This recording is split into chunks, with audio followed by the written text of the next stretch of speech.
0/0 1 అవుతుందా? ఇలా 0/0 తీసుకొని ఇలా క్యాన్సిల్ చేసి ఇలా 1 అని రాయచ్చా? ఈజ్ దిస్ కరెక్ట్ అనేది క్వశ్చన్ ఇక్కడ. సో ఎందుకంటే సపోజ్ 2/2 మనకు తెలుసు, 2/2 ఎంత అవుతుంది? 1 అవుతుంది. 3/3 ఏమవుతుంది? 1 అవుతుంది. కాబట్టి అట్లనే 0/0 1 అవుతుందా అనేది క్వశ్చన్. సో ఇదే క్వశ్చను శ్రీనివాస రామానుజన్ స్కూల్లో ఉన్నప్పుడు వాళ్ళ టీచర్ని అడిగిండు. ఎలా అంటే వాళ్ళ టీచర్ మ్యాథమెటిక్స్లో డివిజన్స్ చెప్తా ఉంది. సో టీచర్ డివిజన్స్ చెప్తున్నప్పుడు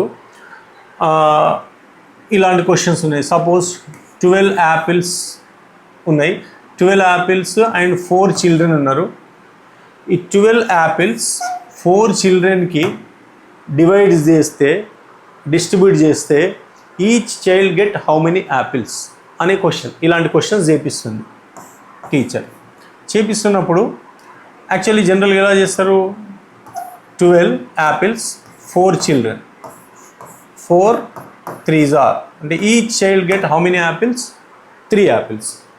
ఇలా డివిజన్ ప్రాబ్లమ్స్ చేపిస్తుంటే ఇమీడియట్గా రామానుజన్ ఏం క్వశ్చన్ అడిగాడంటే, సపోజ్ 0 యాపిల్స్ ఉన్నాయి, 0 చిల్డ్రన్ ఉన్నారు. ఇక్కడ ఏం చేసినాం? యాపిల్స్ 12 న్యూమరేటర్ రాసినాము, చిల్డ్రన్ ఎంతమంది?